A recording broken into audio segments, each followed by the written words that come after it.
నమస్కారం. ఈటీవీ న్యూస్కి స్వాగతం. ముందుగా ముఖ్యాంశాలు. పాత ఒప్పందం ప్రకారమే కృష్ణా జలాల పంపకాలు. కేఆర్ఎంబీ భేటీలో అంగీకారం. రెండో దశ టెలిమెట్రీల ఏర్పాటుపై అభ్యంతరం తెలిపిన ఏపీ అధికారులు.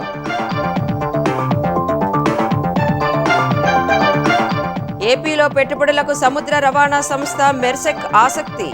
ఎల్జీ కెమ్, సిస్కో సీఈఓలతో చంద్రబాబు భేటీ. పరిశ్రమలు స్థాపించాలని ఆహ్వానం.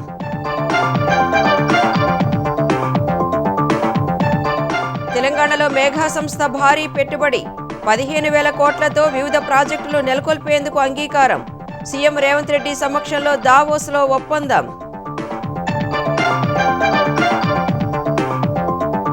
కొత్త రేషన్ కార్డుల అర్హుల జాబితా ప్రకటించలేదన్న భట్టి విక్రమార్క.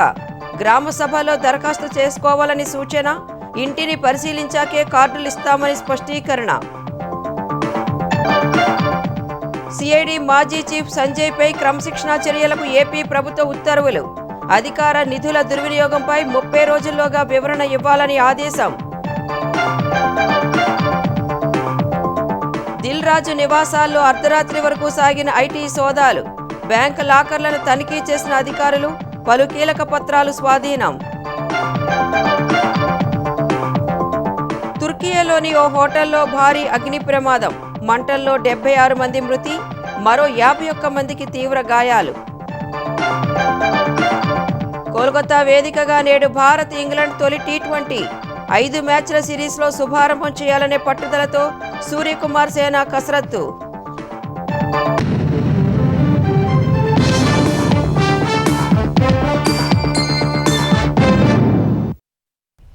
ఆంధ్రప్రదేశ్ తెలంగాణ మధ్య పాత ఒప్పందానికి అనుగుణంగానే వచ్చే నీటి సంవత్సరంలోనూ నీటి పంపకాలు చేయాలని కృష్ణా బోర్డు నిర్ణయించింది. కృష్ణా జలాల్లో 66:34 నిష్పత్తిని కొనసాగించాలని ఏపీఎన్సీ కోరగా తెలంగాణలో కృష్ణా పరివాహకం 71% ఉందని, అందుకు అనుగుణంగా వాటా ఉండాలని రాహుల్ బొజ్జా అన్నారు. అందుకు ఏపీ అభ్యంతరం తెలిపింది. 66:34 నిష్పత్తిపై రాహుల్ బొజ్జా నిరసన తెలిపారు. మరో 11 ప్రాంతాల్లో టెలిమెట్రీల ఏర్పాటుకు తెలంగాణ చేసిన ప్రతిపాదనపై తమ ప్రభుత్వంతో చర్చిస్తామని ఏపీఎన్సీ తెలిపారు. టెలిమెట్రీ కేంద్రాల ఏర్పాటుకు కమిటీ ఏర్పాటు చేస్తామని బోర్డు చైర్మన్ చెప్పారు.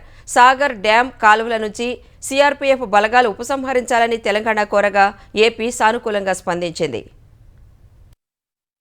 హైదరాబాద్ లో బోర్డు చైర్మన్ అతుల్ జైన్ అధ్యక్షతన కృష్ణానది యాజమాన్య బోర్డు 19వ సర్వసభ్య సమావేశం జరిగింది. ఏపీ నుంచి ఇంజనీర్ ఇన్ చీఫ్ ఎం వెంకటేశ్వరరావు, అంతర్రాష్ట్ర విభాగం చీఫ్ ఇంజనీర్ సుగుణాకర్ రావు, కృష్ణా ప్రాజెక్టులకు సంబంధించిన ఇతర సీఏలు సమావేశంలో పాల్గొన్నారు. తెలంగాణ నుంచి నీటిపారుదల శాఖ కార్యదర్శి Rahul Bojja, engineer in chief Anil Kumar తదితరులు పాల్గొన్నారు. నీటి పంపకాలపై సమావేశంలో బలంగా వాదనలు జరిగాయి. అందుబాటులో ఉన్న నీటిని 50-50 నిష్పత్తిలో 2 రాష్ట్రాలకు పంచాలని తెలంగాణ నీటిపారుదల శాఖ కార్యదర్శి రాహుల్ బొజ్జా పట్టుబట్టారు. ఈ విషయంపై ఇప్పటికే తాము ట్రైబ్యునల్లో గట్టిగా పోరాడుతున్నందున తాము ఈ వాటాకు తగ్గి నీటి పంపకాలకు అంగీకరించబోమన్నారు. ప్రస్తుత విధానం 66-34 నిష్పత్తిలోనే నీటి పంపకాలు ఉండాలని ఏపీ ఈఎన్సీ వెంకటేశ్వరరావు వాదించారు. ఇప్పటికే ప్రాజెక్టులకు ట్రైబ్యునల్ నీటి పంపకాలు పూర్తి చేసిందని, ఇప్పుడు ఏ ప్రాజెక్టుకు నీళ్లు తగ్గించుకోగలమని ప్రశ్నించారు. ట్రైబ్యునల్లోనూ తాము ఇది వ్యతిరేకిస్తున్నామన్నారు. ట్రైబ్యునల్ నిర్ణయం వెలువడే వరకు పాత ఒప్పందం కొనసాగించాలని బోర్డు నిర్ణయించింది. ఈ పంపకాల్ని త్రిసభ్య కమిటీ పర్యవేక్షిస్తుంది.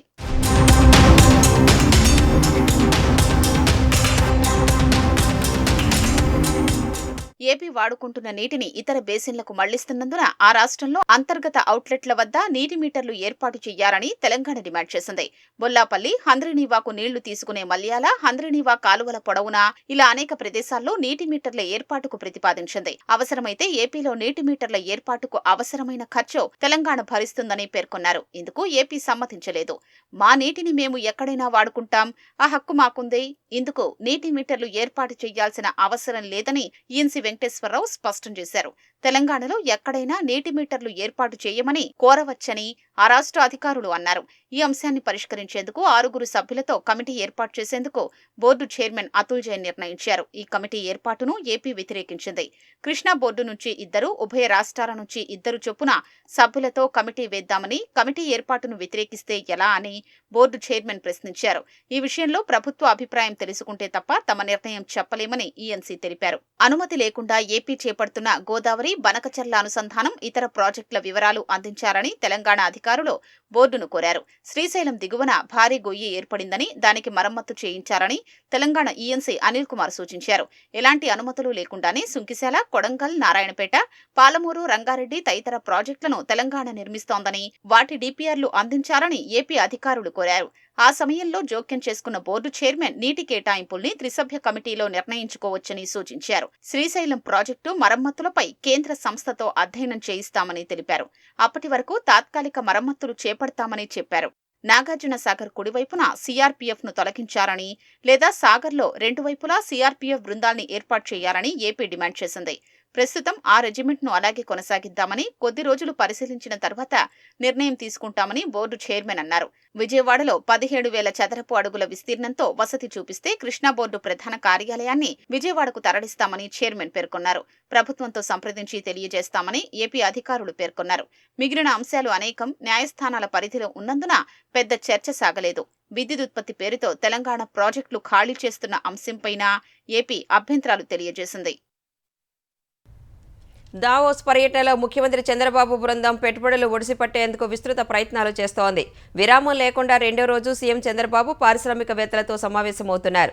రాష్ట్రంలో పెట్టుబడులు పెట్టి అభివృద్ధిలో భాగస్వాములు కావాలని దిగ్గజ సంస్థల సీఈఓలకు చంద్రబాబు ఆహ్వానం పలికారు. ఈ క్రమంలో ఏపీలో పెట్టుబడులకు సముద్ర రవాణా దిగ్గజ సంస్థ మెర్సెక్ ఆసక్తి చూపింది. ఎల్జీ కెమ్, సిస్కో, కార్ల్స్బెర్గ్ సీఈఓలతోనూ సీఎం భేటీ అయ్యారు. రాష్ట్రంలో అవకాశాలు పరిశీలించాలని సీఎం సూచించారు. ప్రపంచ ఆర్థిక సదస్సులో రెండో రోజు ముఖ్యమంత్రి చంద్రబాబు ప్రపంచంలోనే అతిపెద్ద సముద్ర రవాణా కంపెనీల్లో ఒకటైన డెన్మార్క్ కు చెందిన మెర్సెక్ కంపెనీ సీఈఓ విన్సెంట్ క్లర్క్ తో చర్చలు జరిపారు. 1000 కిలోమీటర్ల పైనే తీర ప్రాంతం కలిగి ఉండడం, విస్తారంగా పోర్టులు ఉండడం ఆంధ్రప్రదేశ్ బలమని, మానవ వనరులకు లోటు లేదని విన్సెంట్ క్లర్క్ కు ముఖ్యమంత్రి తెలిపారు. చంద్రబాబు వినతితో ఆంధ్రప్రదేశ్ లో పెట్టుబడులు పెట్టేందుకు సంస్థ ఆసక్తి చూపింది. 130 దేశాల్లో కార్యకలాపాలు నిర్వహిస్తూ ప్రపంచ రవాణా రంగంలో ప్రముఖ వాటా కలిగి ఉన్న మెర్సెక్ రాష్ట్రానికి వస్తే సముద్ర రవాణాలో ఏపీ దేశంలోనే అగ్రగామి రాష్ట్రం అవుతుందని సీఎం చంద్రబాబు అభిప్రాయం వ్యక్తం చేశారు. భారీ ఉత్పత్తులు, వాణిజ్య వస్తువులు సముద్ర మార్గం ద్వారా రవాణా చేయడంలో ఆ సంస్థ కీలకంగా ఉందని, ఏపీకి వస్తే వేలాది మందికి ఉద్యోగ అవకాశాలు దక్కుతాయని అన్నారు. రాష్ట్రంలోని ఓడరేవులు, ప్రధానంగా విశాఖపట్నం పోర్టు మరింత అభివృద్ధి చెందుతాయని ఆశాభావం వ్యక్తం చేశారు.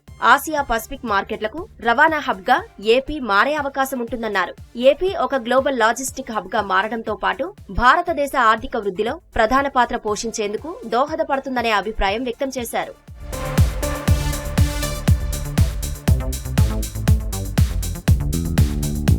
ఈథర్నెట్, ఆప్టికల్, వైర్లెస్, మొబిలిటీ వంటి నెట్వర్కింగ్ లో సాంకేతికతలను అందించడం, డేటా సెంటర్లు, ఇంటర్నెట్ ఆఫ్ థింగ్స్ లో పేరున్న మల్టీనేషనల్ టెక్నాలజీ సంస్థ సిస్కో చైర్మన్ సీఈఓ చుక్ రాబిన్స్ తో ముఖ్యమంత్రి చంద్రబాబు సమావేశమయ్యారు. టెక్నాలజీ ఇన్నోవేషన్ లో గ్లోబల్ లీడర్ గా ఉన్న సిస్కో ఆంధ్రప్రదేశ్ అభివృద్ధిలో భాగస్వామి కావాలని చుక్ రాబిన్స్ దగ్గర ముఖ్యమంత్రి తన ఆకాంక్ష వ్యక్తం చేశారు. విశాఖ లేదా తిరుపతిలో గ్లోబల్ క్యాపబిలిటీ సెంటర్ ఏర్పాటుకు ముందుకు రావాలని కోరారు. ఏపీలో నెట్వర్క్ భాగాల తయారీకి ఆహ్వానించారు. ఎల్జీ కెమ్ లిమిటెడ్ సీఈఓ షిన్హాక్ చియోల్ కు రాష్ట్రంలో వివిధ రంగాల్లో పెట్టుబడులు పెట్టేందుకు ఉన్న అవకాశాలను ముఖ్యమంత్రి వివరించారు. లిథియం అయాన్ బ్యాటరీ ప్లాంట్ ఏర్పాటు యోచనలో ఉన్న ఎల్జీ కెమ్ అనుబంధ సంస్థ ఎనర్జీని రాష్ట్రంలో నెలకొల్పాల్సిందిగా ముఖ్యమంత్రి ఈ భేటీలో కోరారు. పెట్రోకెమికల్ రంగంలో యూనిట్లు మూలపేట విశాఖలోను, సెమీ కండక్టర్ యూనిట్ తిరుపతిలోను నెలకొల్పేందుకు ఉన్న అవకాశాలను పరిశీలించమని సూచించారు. రాష్ట్రంలో తయారీకి అన్ని సౌకర్యాలు కల్పించడంతో పాటు వేగంగా ప్లాంట్ ఏర్పాటయ్యేలా పూర్తి మద్దతిస్తామని సీఎం హామీ ఇచ్చారు. అలాగే ఆంధ్రప్రదేశ్, దక్షిణ కొరియా మధ్య పెట్టుబడుల కోసం ఎల్జీ కెమ్ సీఈఓను అంబాసిడర్ గా ఉండాలని అభ్యర్థించారు. పళ్ల రసాలు, శీతల పానీయాలు, బీర్లు, ప్యాకేజ్డ్ డ్రింకింగ్ వాటర్ ఉత్పత్తి చేసే కార్ల్స్బెర్గ్ గ్రూప్ సీఈఓ జాకబ్ ఆర్ పండర్స్ తోనూ ముఖ్యమంత్రి చంద్రబాబు చర్చలు జరిపారు. ఇంటిగ్రేటెడ్ బ్రూవరీ, బాట్లింగ్ యూనిట్ ను రాష్ట్రంలో ఏర్పాటు చేయమని అభ్యర్థించారు. ఇందుకోసం విశాఖ, కృష్ణపట్నం, శ్రీ సిటీలోని ఇండస్ట్రియల్ పార్కులను పరిశీలించమని చెప్పారు. బార్లీ, మొక్కజొన్న, వరి వంటి అధిక నాణ్యమైన ఆహార ఉత్పత్తులను సేకరించేందుకు ఆంధ్రప్రదేశ్లోని రైతులతో భాగస్వామి కావాల్సిందిగా కోరారు. కాగ్నిజెంట్ సీఈఓ ఎస్ రవికుమార్ తో భేటీ అయిన ముఖ్యమంత్రి ఆంధ్రప్రదేశ్ శక్తి సామర్థ్యాల గురించి చర్చించే అవకాశం లభించిందన్నారు. ప్రపంచంతో పోటీ పడేందుకు సిద్ధంగా ఉన్న ప్రతిభావంతులైన యువతకు ఆంధ్రప్రదేశ్ నిలయమని భేటీ తర్వాత ఎక్స్ లో పోస్టు చేశారు. కృత్రిమ మేధ, క్వాంటం కంప్యూటింగ్, పునరుత్పాదక ఇంధనం లాంటి అత్యాధునిక రంగాల్లో ప్రతిభను పెంపొందించేందుకు అధునాతన నైపుణ్య కార్యక్రమాల్లో సహకరించే అంశంపై చర్చించామని తెలిపారు. తర్వాత పెట్రోకెమికల్ హబ్ పై నిర్వహించిన రౌండ్ టేబుల్ సమావేశంలో సీఎం పాల్గొన్నారు. పెట్రోకెమికల్ రంగంలో 7% వృద్ధి రేటు ఉంటుందన్న సీఎం ఈ రంగం 2040 నాటికి $1 ట్రిలియన్ పరిశ్రమగా ఎదుగుతుందని చెప్పారు. పెట్రోకెమికల్ రంగంలో సుస్థిరత, ఇన్నోవేషన్ అవసరం ఉందని, స్వల్ప దీర్ఘకాలిక లక్ష్యాలకు అనుగుణంగా ఈ పరిశ్రమ విస్తరించాల్సి ఉందని ముఖ్యమంత్రి అభిప్రాయపడ్డారు. ఏపీ ప్రపంచ పెట్రోకెమికల్ హబ్ గా మారనుందని తెలిపారు. దావోస్ పర్యటనలో భాగంగా మంత్రి నారా లోకేష్ రెండో రోజు కార్గిల్ సంస్థ వైస్ ప్రెసిడెంట్ డేవిడ్ వెబ్స్టర్తో సమావేశమై రాష్ట్రంలో ఫుడ్ ఇన్నోవేషన్ కేంద్రం ఏర్పాటు చేయాలని కోరారు. ఏపీలో అనుకూల వాతావరణం ఉన్నందున కార్గిల్ ఫీడ్ మిల్లింగ్ ప్లాంట్లను ఏర్పాటు చేయాలన్నారు. బంగాళాదుంపల సాగుకు సంబంధించి వ్యవసాయ విశ్వవిద్యాలయంతో కలిసి పరిశోధన, అభివృద్ధికి సహకారం అందించాలని కోరారు. ఏపీలో లాజిస్టిక్ బిజినెస్ కేంద్రాలు ఏర్పాటు చేయాలని అంతర్జాతీయ స్థాయి లాజిస్టిక్స్ సంస్థ DHL CEO ఫ్యాబ్లో సియానోను లోకేష్ కోరారు. గంగవరం, కాకినాడ, కృష్ణపట్నం వంటి ఓడరేవులు, పారిశ్రామిక హబ్బులు, శీతల గిడ్డంగులు ఉన్న ఏపీలో కనెక్టింగ్ మెర్క్స్ ఏర్పాటు చేయాలని కోరారు. ఏపీలో గ్లోబల్ డెలివరీ కేంద్రాన్ని స్థాపించాలని EY India CEO CII president Rajiv మెమానీని కోరారు. విశాఖపట్నం, తిరుపతిలో గ్లోబల్ డెలివరీ కేంద్రం, విశాఖలో బ్యాకెండ్ IT కార్యాలయం ఏర్పాటు చేయాలని విజ్ఞప్తి చేశారు. సానుకూల నిర్ణయం తీసుకుంటామని రాజీవ్ మెమానీ వెల్లడించారు. దావోస్లో జరుగుతున్న ప్రపంచ ఆర్థిక వేదిక సదస్సులో తెలంగాణలో 15,000 కోట్ల రూపాయలతో వివిధ ప్రాజెక్టులు నెలకొల్పేందుకు మెగా ఇంజనీరింగ్ ఇన్ఫ్రాస్ట్రక్చర్స్ లిమిటెడ్ అవగాహన ఒప్పందం కుదుర్చుకుంది. రెండో రోజు సీఎం రేవంత్ రెడ్డి నేతృత్వంలోని ప్రతినిధి బృందం మెగా, యూనిలీవర్, స్కైరూట్ సంస్థల ప్రతినిధులతో చర్చలు జరిపారు. ఆధునిక పంపుడు స్టోరేజ్ విద్యుత్ ఉత్పత్తి ప్రాజెక్టు ఏర్పాటు చేసేందుకు మెగా ఇంజనీరింగ్ ఇన్ఫ్రాస్ట్రక్చర్స్ లిమిటెడ్ ఒప్పందం కుదుర్చుకుంది. దీంతో రాష్ట్రంలో 7,000 ఉద్యోగాలు కల్పించేందుకు అవకాశం ఉంది. పునరుత్పాదక ఇంధనం, సుస్థిర అభివృద్ధికి తెలంగాణ సర్కార్ నిబద్ధతను బలపరుస్తూ ప్రపంచ ఆర్థిక వేదిక సదస్సులో మంత్రి శ్రీధర్ బాబు, మెగా సంస్థ అధినేత కృష్ణారెడ్డి ఒప్పందంపై సంతకాలు చేశారు. ఈ పెట్టుబడుల్లో భాగంగా MEIL తెలంగాణలో 2,160 మెగావాట్ల పంపుడు స్టోరేజ్ విద్యుత్ ప్రాజెక్టును 11,000 కోట్ల రూపాయల ప్రతిపాదిత పెట్టుబడితో ఏర్పాటు చేయనుంది. సమర్థమైన ఇంధన నిల్వ, గ్రిడ్ స్థిరత్వం, పీక్ లోడ్ మేనేజ్మెంట్ను ప్రారంభించడం ద్వారా తెలంగాణ పునరుత్పాదక ఇంధన మౌలిక సదుపాయాలను బలోపేతం చేయడంలో ఈ ప్రాజెక్టు కీలకం కానుంది. కొత్త రేషన్ కార్డుల జారీ కోసం ఇప్పటి వరకు అర్హులైన వారి జాబితా ప్రకటించలేదని ఉప ముఖ్యమంత్రి భట్టి విక్రమార్క, మంత్రులు స్పష్టం చేశారు. ఇంకా దరఖాస్తులు స్వీకరిస్తున్నందున ఇంటిని క్షుణ్ణంగా పరిశీలించిన తర్వాతే అర్హులైన వారిని ప్రకటించనున్నట్లు వెల్లడించారు. రాష్ట్ర వ్యాప్తంగా గ్రామ సభల నిర్వహణపై భట్టి విక్రమార్క, మంత్రులు కలెక్టర్లతో వీడియో కాన్ఫరెన్స్లో సమీక్ష జరిపారు. రాష్ట్రంలో మొదటి రోజు 4,098 గ్రామ సభలు నిర్వహించినట్లు CS శాంతికుమారి తెలిపారు. అర్హులైన వారందరికీ రేషన్ కార్డులు, ఇందిరమ్మ ఇళ్ల మంజూరు ఉన్నట్లు మంత్రులు మరోసారి హామీ ఇచ్చారు. గతంలో దరఖాస్తు చేసుకుని వారు ఇప్పుడు గ్రామ సభల్లో ఇవ్వాలని సూచించారు. దాదాపు 10 ఏళ్ల తర్వాత రేషన్ కార్డులు, ఇందిరమ్మ ఇళ్లను మంజూరు చేస్తున్నందున ఈ 2 పథకాలకు అత్యధికంగా దరఖాస్తులు వస్తున్నాయని తెలిపారు. రేషన్ కార్డుల జారీ, ఇందిరమ్మ ఇళ్ల మంజూరు నిరంతర ప్రక్రియగా కొనసాగుతుందని తెలిపారు. గతంలో దరఖాస్తు చేయని వారు ఈ గ్రామ సభలలో ఇవ్వొచ్చని స్పష్టం చేశారు. ఏపీసీఐడీ మాజీ చీఫ్ ఎన్ సంజయ్ అధికార దుర్వినియోగం, ప్రభుత్వ నిధుల అక్రమాలపై క్రమశిక్షణా చర్యలకు ప్రభుత్వం ఉత్తర్వులు ఇచ్చింది. అఖిల భారత సర్వీసు నిబంధనలు ఉల్లంఘిస్తూ అధికార దుర్వినియోగం, క్రమశిక్షణ రాహిత్యానికి సంజయ్ పాల్పడ్డారని అభియోగాలు నమోదయ్యాయి. అగ్నిమాపక శాఖ డైరెక్టర్గా ఉన్న సమయంలో ట్యాబుల కొనుగోళ్లు, అగ్ని మొబైల్ యాప్ను జేబు సంస్థలకు కట్టబెట్టారని, అక్రమాలకు పాల్పడ్డారని సంజయ్పై అభియోగాలు నమోదయ్యాయి. ఈ మేరకు ఆయనపై డిసిప్లినరీ ప్రొసీడింగ్స్ జారీ చేస్తూ ప్రభుత్వ ప్రధాన కార్యదర్శి విజయానంద్ ఆదేశాలిచ్చారు.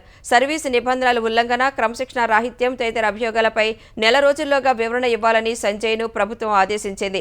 సంజయ్ అధికార దుర్వినియోగం, క్రమశిక్షణ రాహిత్యంపై విచారణ చేయనున్నట్లు ప్రభుత్వం వెల్లడించింది.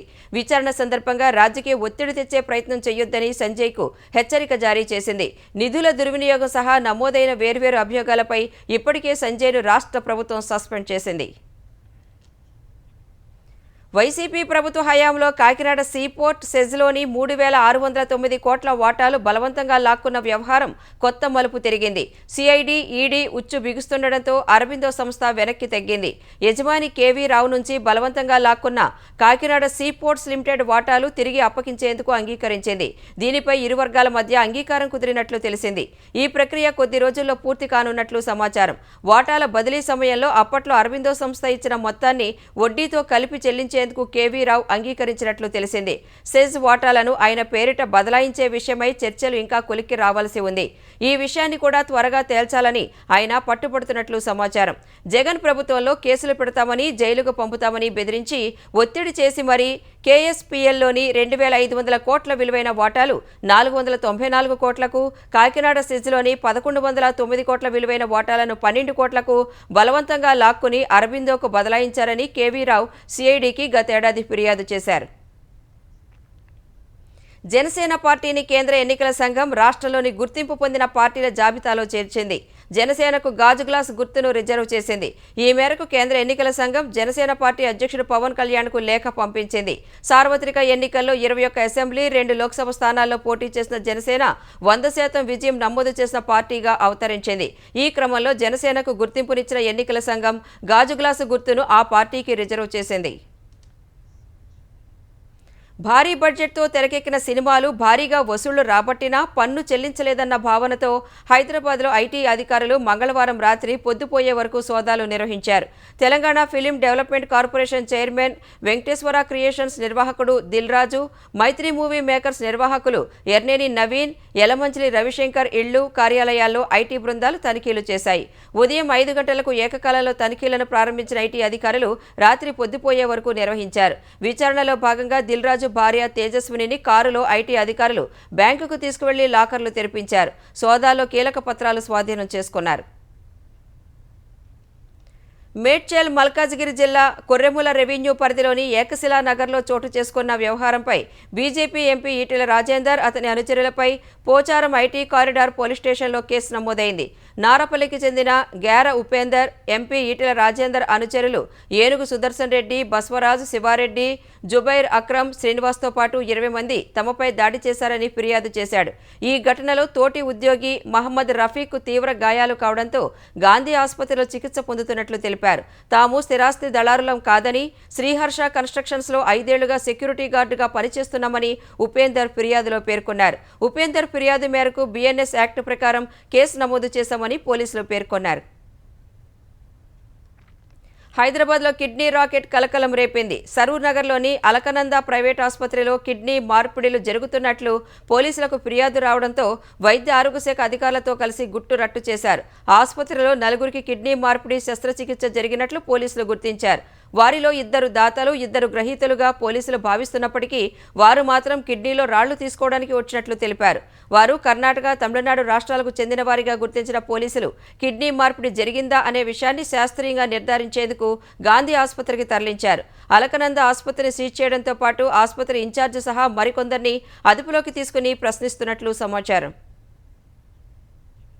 వాయువ్య తుర్కియాలోని ఓ హోటల్లో జరిగిన భారీ అగ్ని ప్రమాదంలో మృతుల సంఖ్య 76కి పెరిగింది. బోల్ ప్రావిన్స్లోని కర్తాల్ కాయలోని 12 అంతస్తుల హోటల్లో అగ్ని ప్రమాదం జరిగింది. ప్రమాద సమయంలో హోటల్లో దాదాపు 238 మంది బస చేస్తున్నట్లు తుర్కియా మీడియా పేర్కొంది. అగ్ని ప్రమాదంతో భయాందోళనలకు గురై తప్పించుకునేందుకు ప్రయత్నించారు. కొందరు రిసార్ట్లోని తమ గదుల నుంచి తెరలను ఉపయోగించి కిందకు దిగేందుకు యత్నించారని అధికారులు తెలిపారు. తమను తాము కాపాడుకునేందుకు 2 భవనం పైనుంచి దూకి మరణించినట్లు వెల్లడించారు. మొత్తం ఈ ప్రమాదంలో 76 మంది మరణించగా మరో 51 మందికి గాయపడినట్లు పేర్కొన్నారు. క్షతగాతుల్లో ఒకరి పరిస్థితి విషమంగా ఉందని తుర్కియా వైద్య ఆరోగ్య శాఖ మంత్రి తెలిపారు. మరో 17 మందిని ఆసుపత్రి నుంచి డిశ్చార్జ్ చేసినట్లు చెప్పారు. హోటల్కు చెందిన ఒక ఉద్యోగి దాదాపు 20 మందిని కాపాడారని తుర్కియా మీడియా వెల్లడించింది. మంటలు అదుపులోకి వచ్చాయని, ప్రమాదానికి గల కారణాలపై దర్యాప్తు చేస్తున్నామని బోల్ ప్రావిన్స్ గవర్నర్ తెలిపారు. తమిళనాడు తూత్కుడిలో మత్స్యకారుల వలకు భారీ మీనరాజం చిక్కింది. ఏకంగా 1000 కిలోల బరువు ఉన్న రే ఫిష్ చిక్కడంతో మత్స్యకారుల ఆనందం అంబరాన్ని తాకింది.